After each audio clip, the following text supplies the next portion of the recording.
fate of Wilson Sossion at the helm of the Kenya National Union of Teachers is still in doubt, as there's no indication as to when the National Executive Council will sit to chart a way forward, as a meeting called for Thursday was put off indefinitely. Sossion, who's now clutching at straws, now hopes that ODM leader Raila Odinga will give him a hand.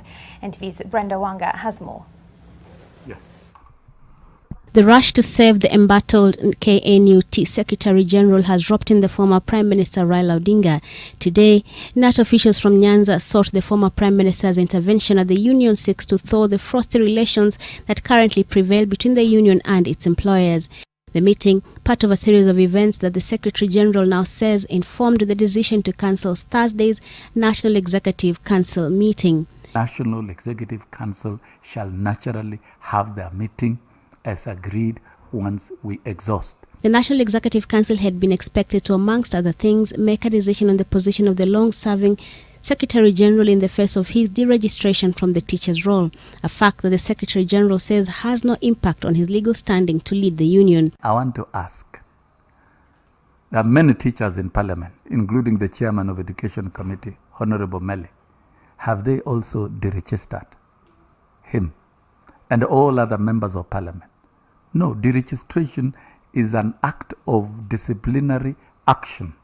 According to KNUT's constitution, one shall cease to be a member of the union if they have been dismissed and the certificate, license or authority to teach cancelled by the TSC.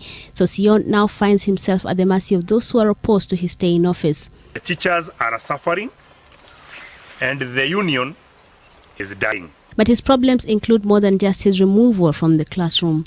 His altercation with the Teacher Service Commission has seen members of the union excluded from the perks accorded to non-National Union of Teachers members, including promotions and the remittance of the 140 million shillings monthly KNUT dues, a stalemate that has seen some 90,000 teachers defect to other unions in order to benefit from the CBA of 2016.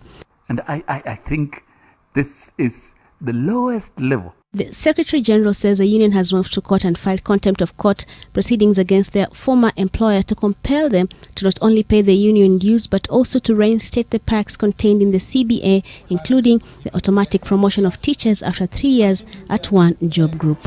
Brenda Wanga, NTV.